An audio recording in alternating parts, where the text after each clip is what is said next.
Everybody, welcome, and we're so glad to have you join us this morning.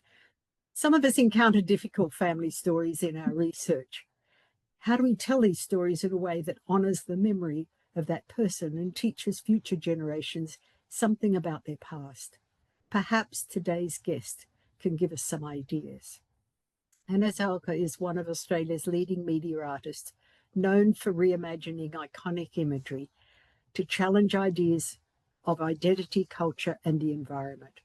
A graduate of Sydney College of Arts, the University of New South Wales, she has exhibited internationally for more than 4 decades with works held in major collections, including the Sir Elton John Collection. Anne's art blends wit, intelligence, and accessibility.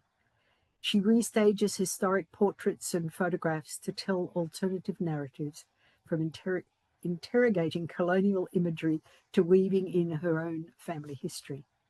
Anne's grandmother, Margarita, died in the Holocaust, and after her mother, Hetty, died, Anne found letters Margarita had written to Hetty and her sister Laura. In 2017, Anne followed Margarita's footsteps across Europe, documenting her lost life in pictures of the places she had lived during that turbulent time. After that trip, Anne collaborated with writer Charlotte Wood to turn the story into a unique online project called Nobody Loves You More Than Me, Finding Margarita, with support of SBS. Please welcome Anna. Thank you very much for that lovely introduction. I'm speaking from Gadigal land in Newtown, and I'd just like to pay my respects to elders past and present and those emerging. It's a pleasure to be able to speak with you, but I must admit I'm quite intimidated by this talk, because I'm no genealogist and I'm no historian.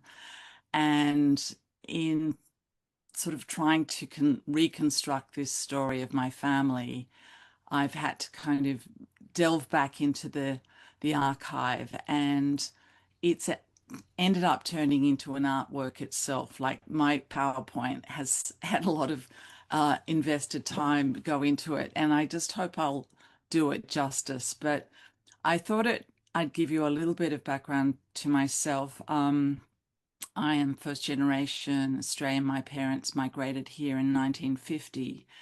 I was actually christened Catholic. I think my mother was trying to hide my Jewish identity, having been persecuted, and she found her way to Australia with my father. But in saying that, I didn't really become aware of my Jewish roots until I was an adult, which was quite sad. I have much more of a sort of European sort of sensibility and understanding that's sort of come from that background, but no knowledge of Jewish kind of customs and rituals, really. And I sort of feel sad that that wasn't part of my growing up. So after my mother passed away in 2016, I sort of inherited a lot of material that I've ended up using to tell this this story of my grandmother Margareta.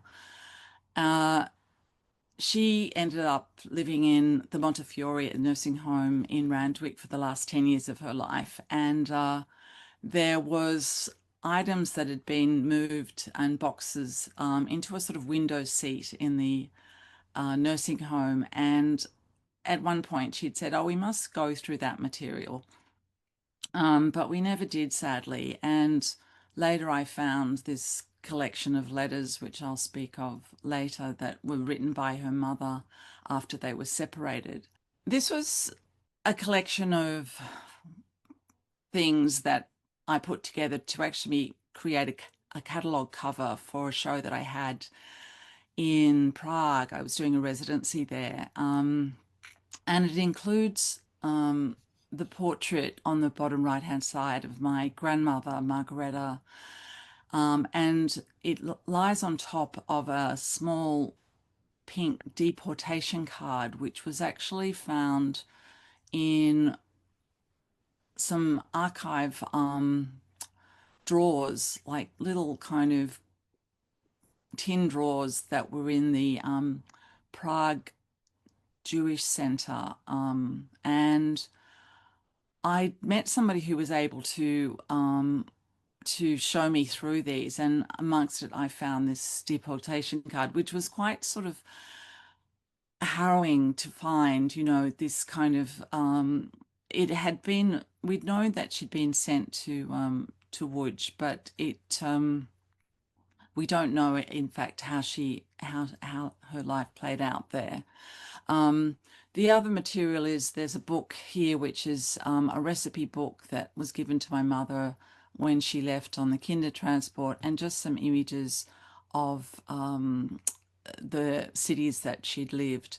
Also a street photograph, which I'll talk about a bit later. In developing the work for SBS, I did try to make and create some sort of frames that would give a sense of the material, the archive collection that I was working with, but also identify the people whose story this was about. So my mother is on the bottom right hand here, and her sister Laura is above. And again, the portrait of my grandmother, which I realized she really liked because it was used in a lot of the documents that I came across. It's sort of unusual for a passport photo too, with this sort of gaze looking outward. The other document over this side, can you see my cursor as well? Yeah. Yeah. Was one that she had in amongst this beautiful satchel that has now sort of fallen apart, but there were really, really significant documents that were placed there. And you can see that one of them has this J, which identified her as being Jewish. In 1938, they were still living in Vienna, and I used these street photographs to talk about the sort of places that my mother lived over this course of her both fleeing to different countries, to also coming to Australia. And I actually haven't included, but there's a beautiful street photo.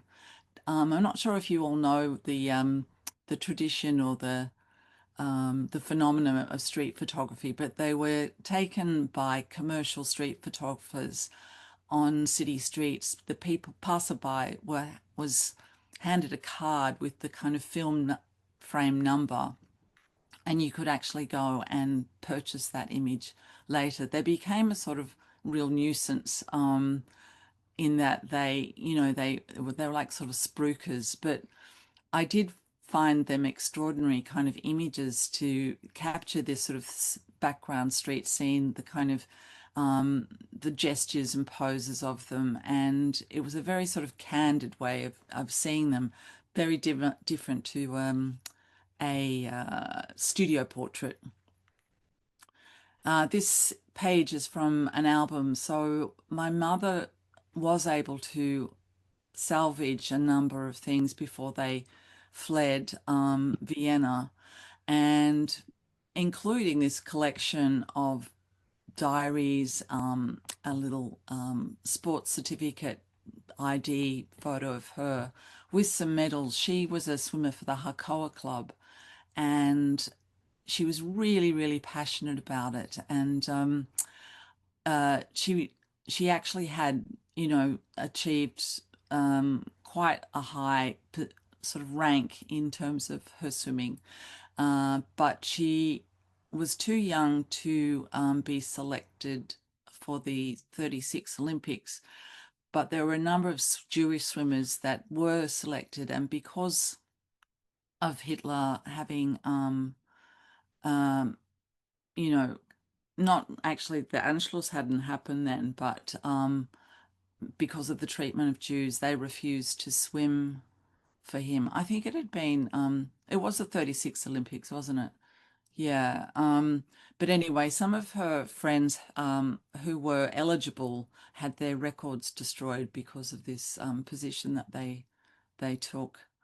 So this is a photograph that I made just setting out the documents and diaries and so on using available light. And if any of you are interested in just the kind of way in which it's quite not difficult to kind of produce images like this, I can talk a little bit about that at the back at the end. This is another image from her album, which shows her with a bunch of the other swimmers. They did a lot of meets in Czechoslovakia, and she was so passionate about swimming and that kind of lifestyle. And apparently her diaries are just full of, you know, all of these occasions that she came together with friends. And what's so tragic is that this was all happening, you know, the year before they would have to flee Vienna. She was born in Vienna with her sister. They lived in an apartment in Weiergasse in the District 3, and they were quite wealthy, and the apartment was adjoined to the grandfather's, and they had kind of large salon rooms. My grandmother was a pianist. My mother was still at school at the time of the Anschluss, and but her sister had decided to leave school and earlier and studied photography. Actually, she wanted to have something that she might be able to practice if if something happened. She was very fearful, and my grandmother apparently was once pulled up on the streets and made to scrub the streets, and it totally you know freaked my aunt out, and she was very, very insistent that they get out of there as soon as they could. They managed to secure papers, although my grandmother wasn't, but she was able to travel with a Czech officer and have to as his wife, and they managed to flee to this strange town called Zlín, which is in the former Czechoslovakia, and it was this sort of modernist designed town where Bata shoe factory was set up, and a lot of the workers had accommodation and specially designed housing there. But my mother and my mother and her sister and mother stayed in this hotel here I'm not sure exactly how long the period was, but it was something like 8 months. I thought at first they hadn't been able to work in the factory, but I reread some notes that my brother-in-law had done, putting together a chronology of my mother's story, and it did say that they had worked there. There was a memoir that my aunt had written, which has provided a lot of the information that I've been able to use to tell the story for the SBS work. But I loved, on the back of this card actually was, I think it was an address to my mother in England after she'd fled.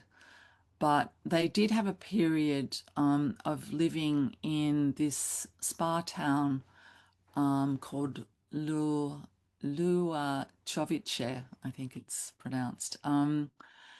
And this is my mother with her mother on the left, and my aunt Laura and her uncle, the brother of my grandmother. And this is also another street photo, but tragically it is the last photo taken of them all together. And I find it so poignant to sort of see this moment, where they're sort of still quite, joyful. They're living, this life, even though it's not in their hometown. and then they would be separated and never see each other again.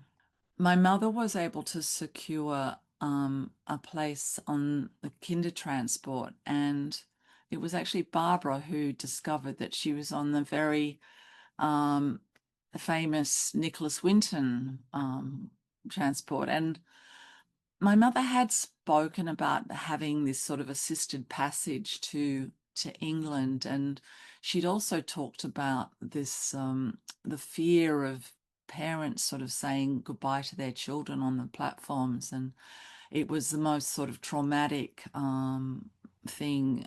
And she was 17. Oh, yeah, I think she'd just turned 18. You were supposed to be under 18. And so she'd, I think, faked her date of birth as well to be eligible. Anyway, she made it to London and was placed as a domestic there. Her sister had been assisted but had flown out of Prague and arrived in England, placed with a different family. But I think they were also supported by the Maccabi Club, which is a Jewish sports club, and there was somebody based in London that was facilitating their departure. My grandmother had, desperately hoped to join them, and they always thought that she would eventually get papers, but um, it just wasn't possible. Began this correspondence that she wrote to both her daughters, sometimes together, sometimes singly. And there were at least 50 letters that I found after my mother passed. And she'd never spoken of them, sadly. I think it was just too painful. But I think that referring to this material that was in her window seat of "we must look at that sometime" was sort of wanting to go there, but we didn't. And there was so much that she had saved, and I had the task of actually moving her to the Montefiore, and in that move we had to get rid of a lot of her possessions, but I at least had the wherewithal to just pack a lot of the paper documents and things into just archive boxes and, send them with her. So my grandmother um, apparently, yeah, used to knit and send jumpers to my mother and her sister Laura, and one of those has been saved by my cousin in LA. So she's now in Seattle, but we were hoping to possibly work with that as something that all the children, all the daughters in the family wear, including herself, and we take portraits of it. But we haven't managed to do that.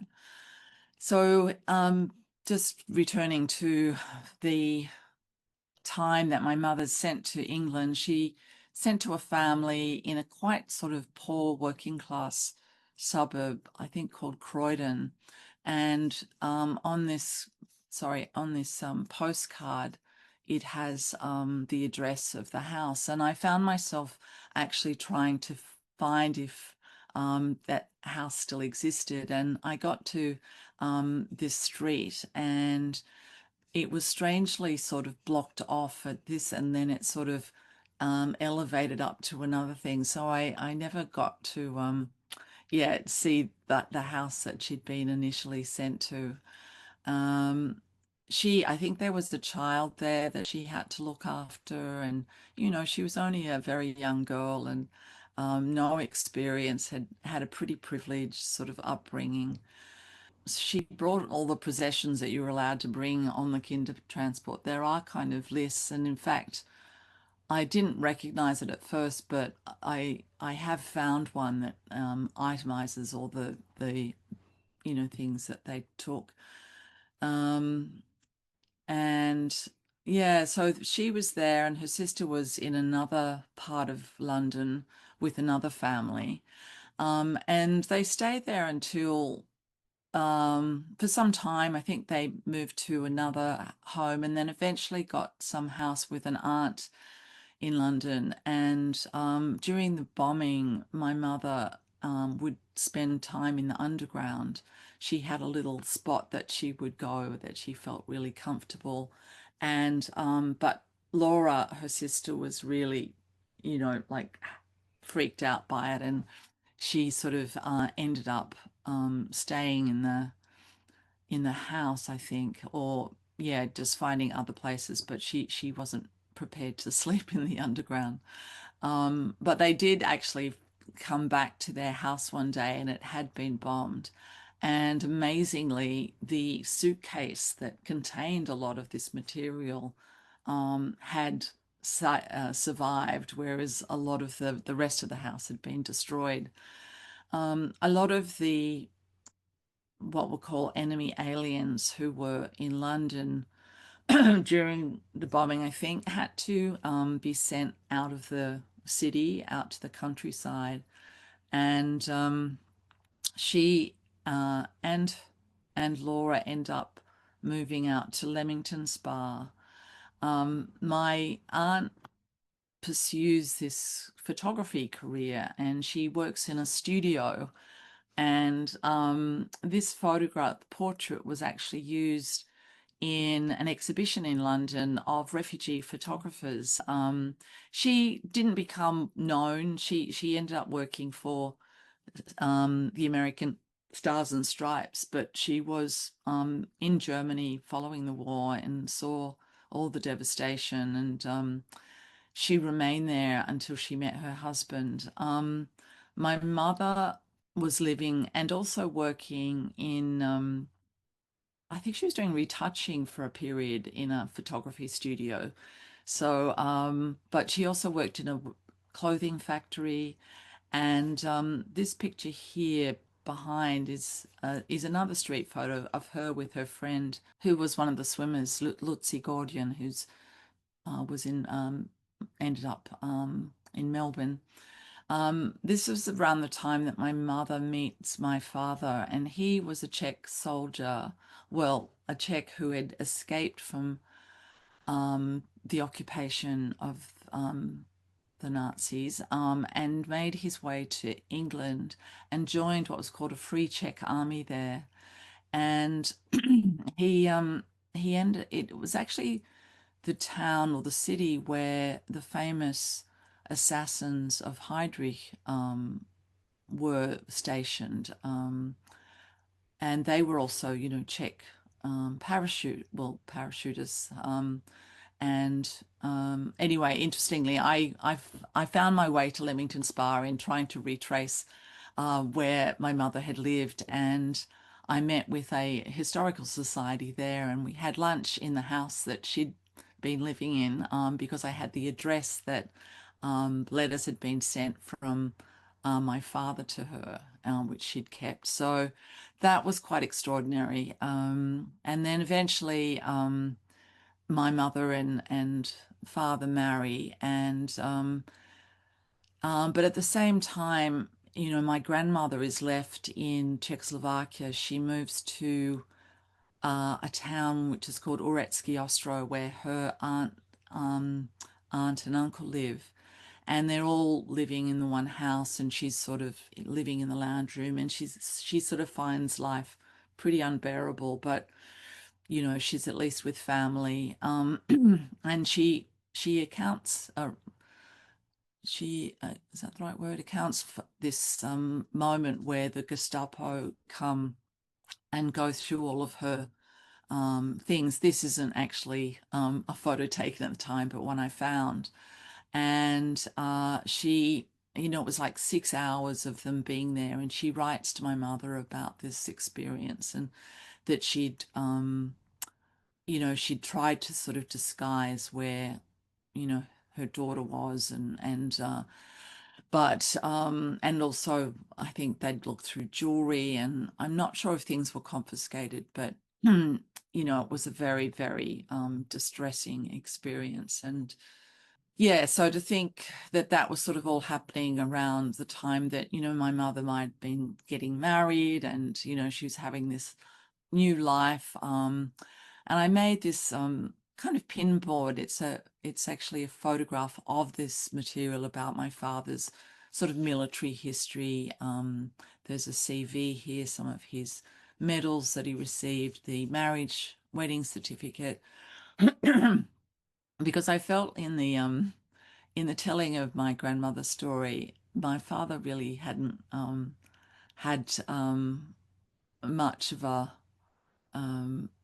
yeah, well, he doesn't appear at all in it, and I felt it was such a significant thing that he'd not only escaped the occupation of his country by Germany, but joined the Allies, and then, you know, marries a Jewish woman, a Jewish bride, and takes her back following the war to Prague. And this is them actually in Prague, another street photo on the left of them just in 1946.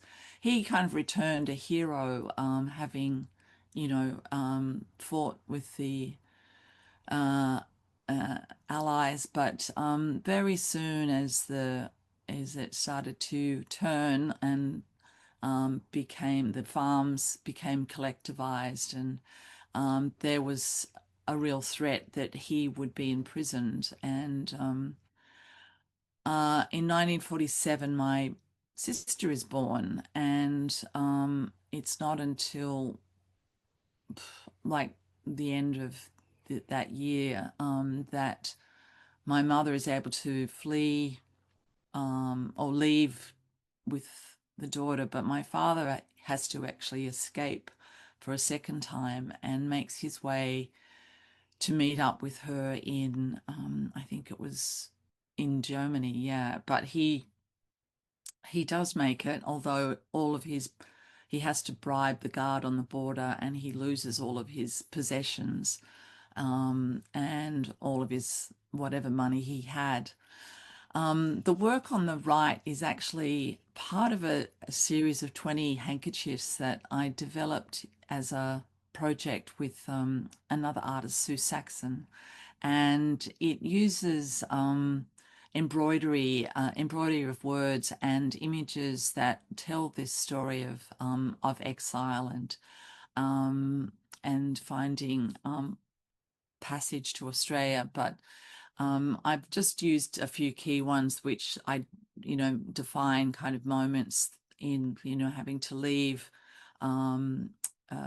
through, you know, communism, and then certificates such as this on the right that was the places that she'd had to leave, which is a citizenship paper for Vienna. And the image on the left was actually a photograph taken by my aunt of my mother. And for me, it symbolically kind of represents this moment of my mother turning her back on Europe, walking towards this new horizon, and not looking back. My aunt was devastated. She was left in Europe working, and she meets her husband and eventually moves to LA, but that the family, her sister was, you know, migrating to Australia. They they were sort of in Germany in a refugee camp for about 18 months, I think, and then they got passage to Australia as displaced persons. I use the identity cards here on the right, and they were actually, my mother's kept these, but they were photographic negatives, and I managed to invert them and turn them into positives to get that the portraits and so on appearing as they are. There are also the medical examinations my father had to do in this place in the refugee camp. And I actually loaned a star of this Star of David that was put, sewed onto coats to define Jews, that my grandmother was forced to wear. But it's not actually from my own personal collection, but I just wanted to have it as this symbol of, this reason, for leaving. I think my mother wanted to get as far away from Europe as possible, and um, there was so much trauma and so much, terrible memory. And she had a cousin in Australia, and she also had her very good friend Lutzi, who was the swimmer I mentioned, who had traveled to Melbourne. She'd also managed to escape. I think she'd gone back to Czechoslovakia as well. Anyway, I'm just wondering what's coming up. So there is a lovely story that my mother tells of when they were traveling from Fremantle round to Melbourne. She asked the steward on the ship, which is the better city to live, Sydney or Melbourne? And she's told Sydney, so she makes the decision for the family to stay on the boat, and that's how we ended up in Sydney. So pretty random. And but her friendship with Lutzi remained, and there is actually a lot of correspondence that I've come across which tells a lot about their life in Australia from that time. I I wanted to sort of return to the letters that I found, and one of the places that these had been stored was in a bread bin. This sort of, I think my mother had actually got it in an op shop, like she was a big op shopper, and I just thought it was so beautiful to think of this sort of preservation of these letters in a something that held bread. And so I made pictures of a lot of the objects that I'd inherited, and I they were kind of almost like a little bit like museum of the ways of sort of photographing objects, but also a little bit forensic as well. Um, and the series is called If These Objects Could Speak, and each one tells a little different part of the people involved. This on the left is the recipe book that's given to my mother when she departs at the train on the kinder transport. This is a bishop's bread that I make based on a recipe from the book, which apparently she had posted to London and she'd sent other cakes, I think a sucker tort and one that was returned in pieces. And so this sort of desire of my grandmother's to keep my mother warm through, sending, clothing that she's and knitted garments and keep her fed, and then these letters which were full of yearning and longing and sorrow. This little collection of pictures is actually of I call it the sort of the suitors that my mother she had a lot of portraits of young men, and tragically some of them didn't survive. And I decided to sort of make this little memorial or dedication to all of them. That was the image that I showed you earlier of the Hakoah material and her first passport as a Czech citizen then, after marrying my father. And these were some of the album, the recipe book, and some of the diaries. And I also include my aunt, who gave me a collection of negatives from her collection, and also this camera which I used in one of my first significant bodies of work in Germany.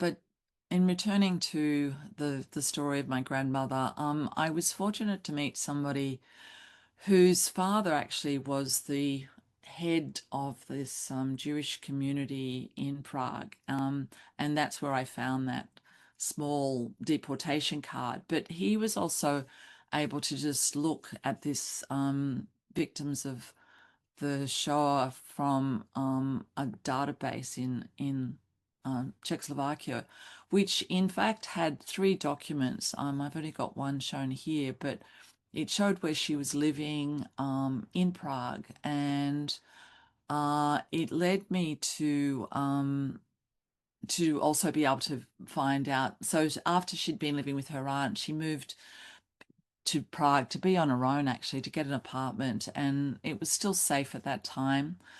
But of course, things changed, and in 1942, they were all the sort of remaining Jews in Prague and were sent to various places.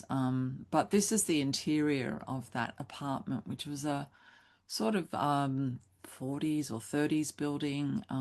Had this really reflective surfaces, and I didn't know which actual apartment she was in, but I just sort of had this idea of her carrying down her luggage to, turn up at the station to be deported. And I think, I don't know if you recall, but I think it was like 25 kilo bags or 50 kilos altogether.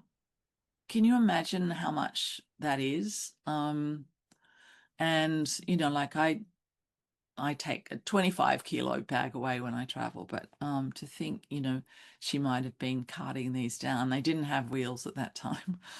And I'm very interested to know what she took with her.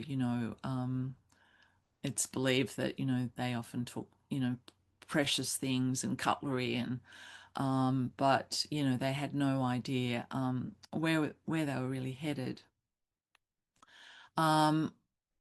But I did learn that she was sent to Łódź, and there is actually a archive there that I found myself visiting, and discovered that there was an address.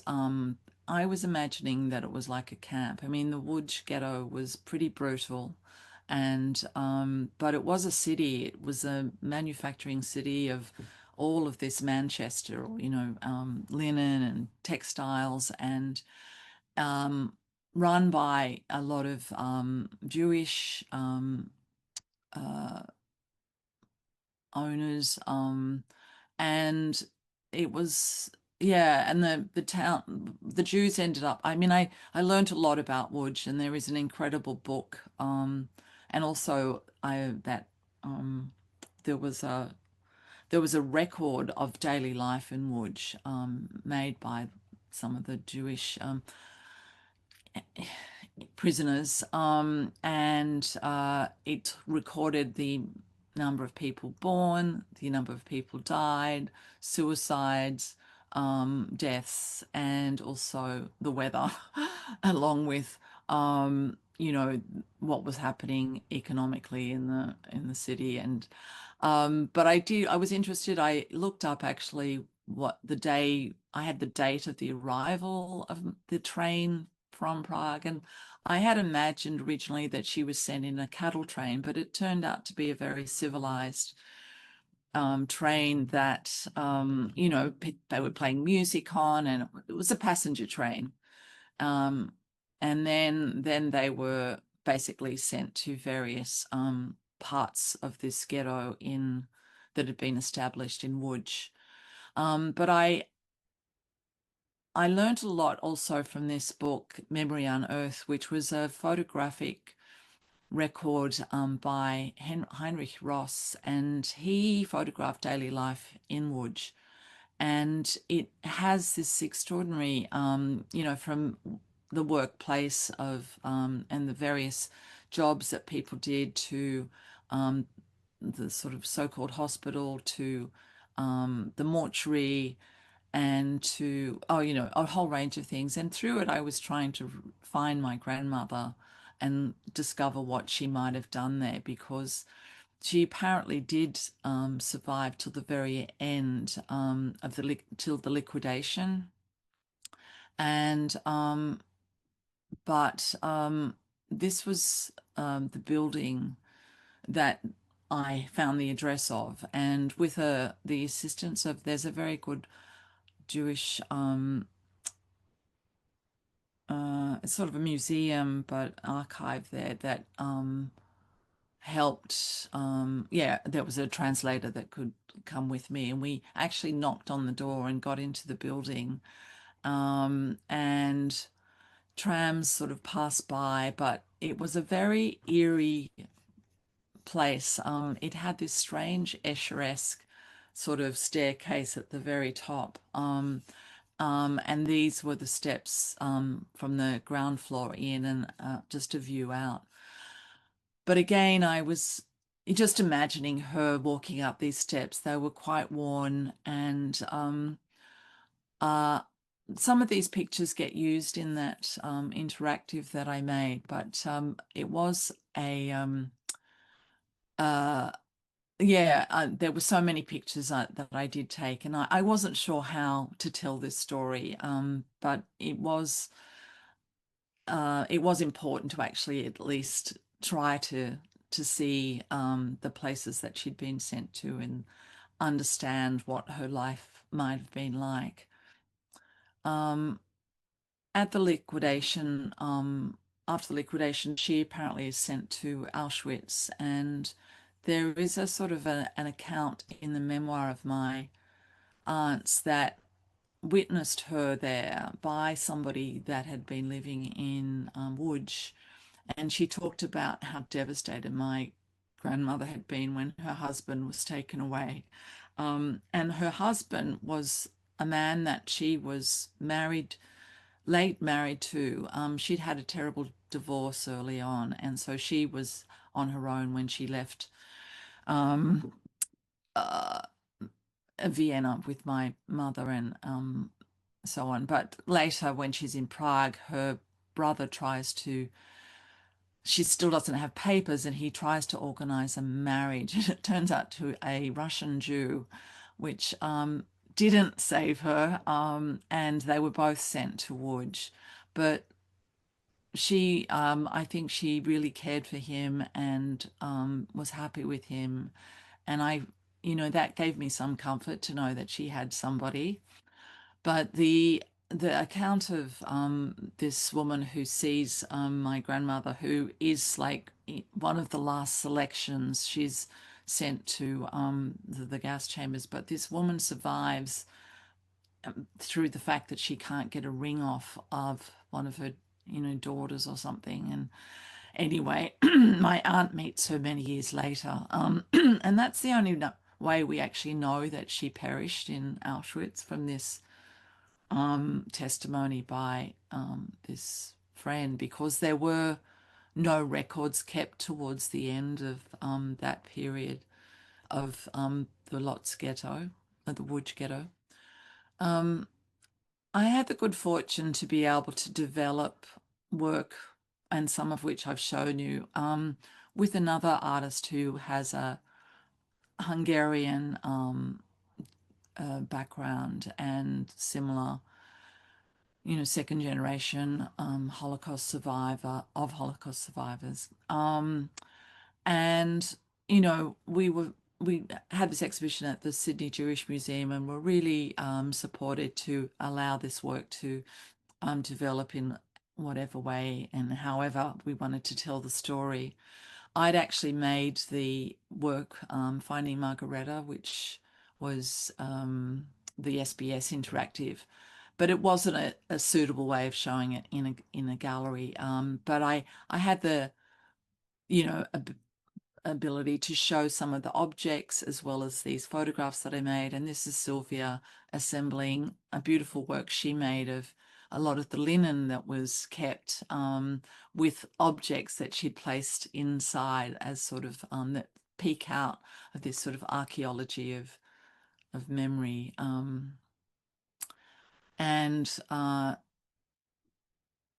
made also this other trompe l'oeil pinboard. So I used all the documents and letters and photographs, and then placed it on this pinboard and then rephotographed it and printed it onto canvas to the exact size. So it has this illusion of being the real material, but is a way of kind of representing this time of, you know, the places that they'd lived, from Vienna to being sent to or fleeing to Zliln, and also on to various places. But I use that in that work that I made too of my father. This one's called In Exile. Has everybody managed to have a look at the SBS Interactive?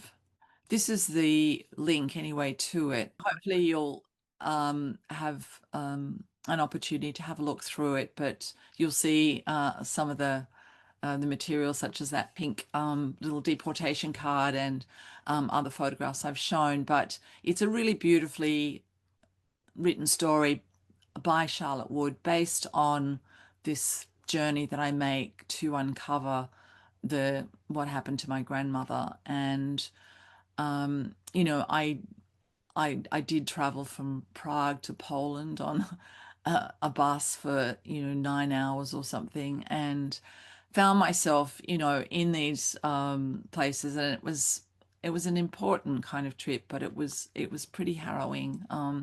At the same time, I wasn't being deported, so I, you know, it sort of, in some ways, I, you know, being even in Auschwitz, you know, it was a sunny day, and it just seemed wrong to be in this place that had had all of this dark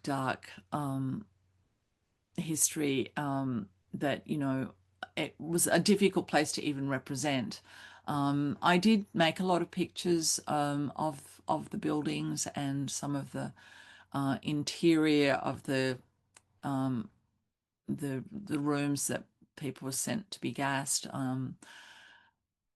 And yeah, they're not sort of easy pictures to sort of use, really. One of the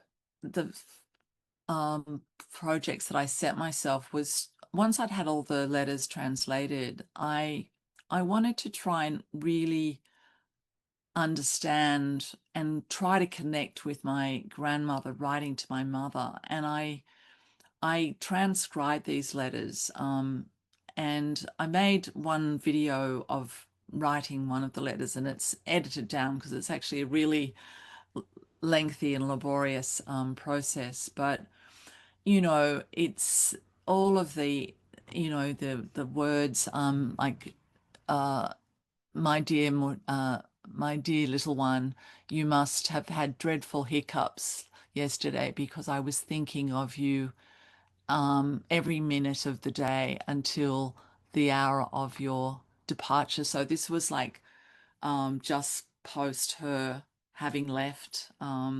So it was a really, you know, poignant letter to read. And I actually haven't finished transcribing all the letters, and I'm not even sure how to show it, but I think I just sent myself this, was almost like a duration kind of it wasn't a performance as such because I wasn't doing it public, but a work for myself in some ways.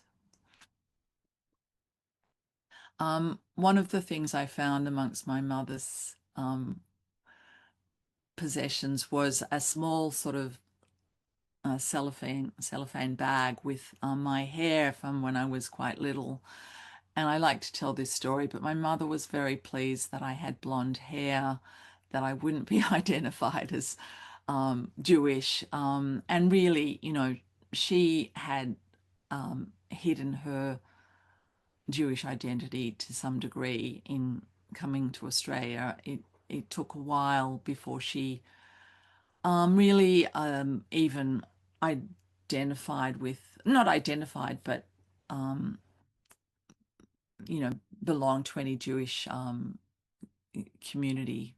And I call this heirlooms, which is a play, of course, on heirloom. But I suppose, yes, in not sort of, I mean, I just think this is also quite poignant because of that idea of, like, hiding one's, like hoping that you can have this child that won't be identified as Jewish just because of the color of their hair. In also, one of the things that was salvaged by relatives was a traditional Czech folk costume, which had this exquisite embroidery. And it was something that actually was housed in a vitrine in the family home in Vienna. And my I think relatives who got to Switzerland kept it for my mother, and it went to my aunt, and she later gave it to me, but she used to wear it for dress ups and things. And then my daughter actually wore it to school for a multicultural day, and she makes matzo dumpling soup to serve in it. But I made a rubbing of it, and the work on the left, called Ghostly Things, is actually the contact of this rubbing onto photographic paper and allowing the light to pass through, and then revealing this, developing it and fixing it, and then revealing this sort of ghostly image, this sort of imprint of the costume. And this is almost the last work I'm showing you, which uses the letters and places them on the carpet. My mother collected Persian carpets. It was sort of a sign of a represented home for her. And she, they didn't have much money. So these were really, really things that she saved, her money for, and really treasured. And by the end of her life, she had probably 4 or 5 of them, which I have. And I decided to use this as a kind of way of speaking about something that's come from this idea of home, that holds these letters written by her mother to her, and then has this chair which represents the sort of absence of my grandmother, and the kind of also the loneliness or isolation that she must have felt after her daughters left her.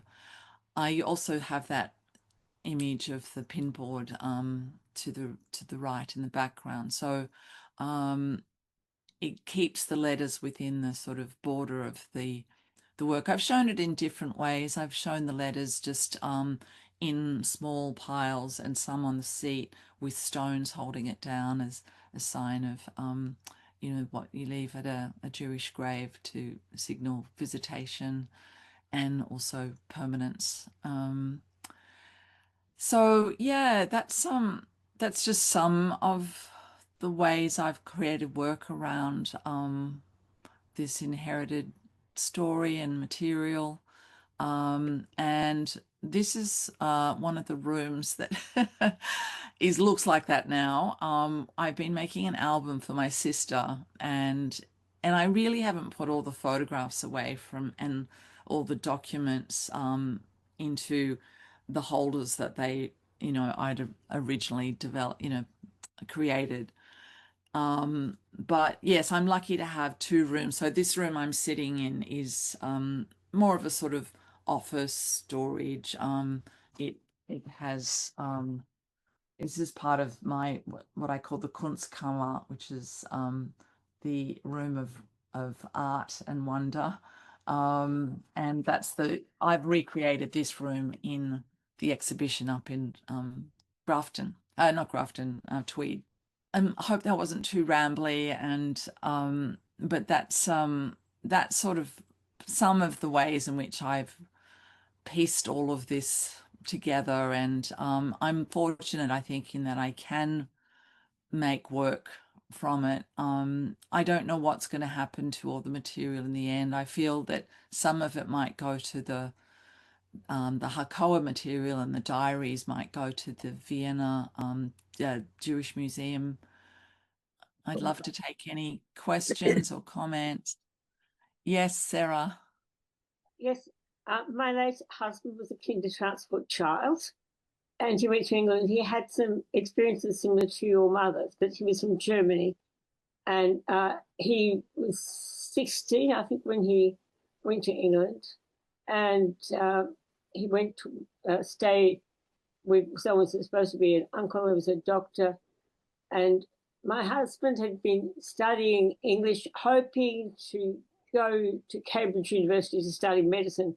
And he gets there, and the uncle says, "You're not having a professional education here. You have a workman's education. You're starting 5 o'clock in the morning shoveling coal at the foundry." Who wanted him to work in a... He had to work in the foundry. Right. And he went to a tech school, but then his parents were still in Germany. He said, "Oh," and they were in contact. And so he got arrested as an enemy alien and sent to the Isle of Wight. Mm. So he had a bit of a rougher time there. But then, because he had such excellent English, he was able to send us out his uncle who had got to New York. Actually, his cousin also ended up in England. She was caught crossing the border, and the rest of the family didn't have papers. She had papers. Baruch Hashem, she had papers. And because with that, they traced her to be with the uncle. And she also told me her story. She was 12. And they were raiding the uncle's dried apples because he didn't understand teenagers and how hungry they were. So, Sarah, do you have a question for Anne?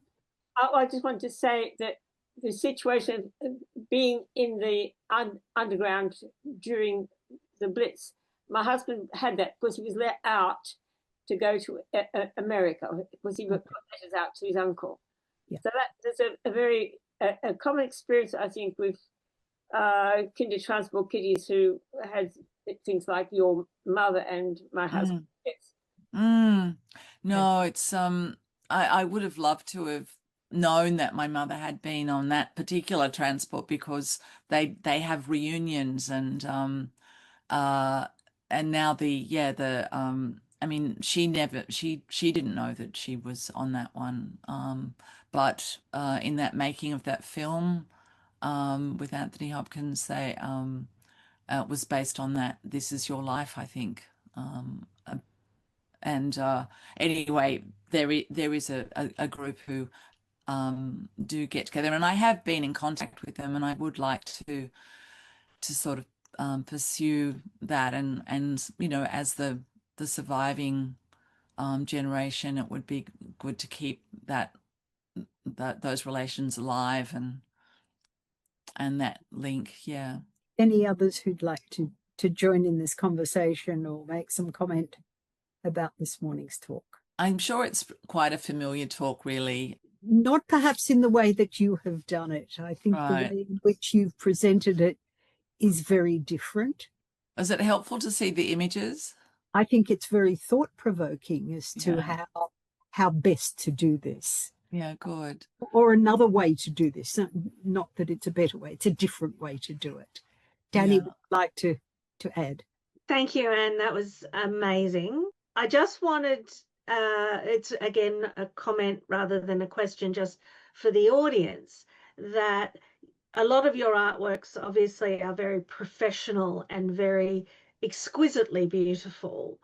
And that I don't want people to feel intimidated that they can't build that kind of stuff. Right. If you've got objects from your family that you want presented in a particular way, there are frames that you can buy from $2 shops or IKEA, and that you can put objects in, or you can lay stuff out.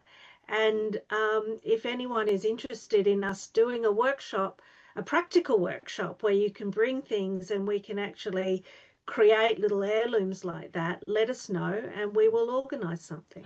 I think that's a beautiful thing to share, like just the stories of those objects as almost a healing that, you know, but I think it's also interesting. I found it interesting to sort of look at them through a lens as well and sort of scrutinize them in a kind of more forensic way. But the actual, they become sort of emblematic, I think, when they're photographed. And my process was actually quite simple in that room I showed you. It was natural light, a sort of infinity screen, we call it, but it's just basically paper that's curved. And then there was just a quite gentle shadows created, so it gives it more dimension. Mr. Holly, I'd like to. Hello. Hi. Good morning. Hi. I'm from North Queensland, and Welcome. I actually was interested with your mum in the film, the Winton film with all the. No, so we didn't know that she didn't know that she was part of that particular kinder transport. Yeah, unfortunately. And I mean, I think that documentary, This Is Your Life, was made in the 70s. So, you know, she was around. So it's sad that, I mean, I'm not sure how they contacted people. And it might have been just those in England who remained in England. They looked up they had a list of addresses where each child went, and they corresponded to that last address that they had. Right. And in some cases, the people who now lived at that address didn't respond, didn't open it, didn't try and find who it was addressed to. So, which is what happened to somebody I knew. So, And it was before the internet. Yes. Yes, it was very much early stages of the internet. It was purely by chance that my friend found out. So maybe we should put you in touch with that lady and see whether she can help you to establish where that correspondence went. I think it's time for us to say a very large thank you to Anne for her time and the amazing stuff that she was able to show us this morning. I think we've all learned an enormous amount about how we can differently present our family stories. And if any of you would like Anne to perhaps do another session on photography or bringing objects in and helping lay out, let us know, and we'll put that forward to the committee to see whether we can't do that at some time later in the year. From all of us here, thank you so much for your time this morning, and thank you, Anne.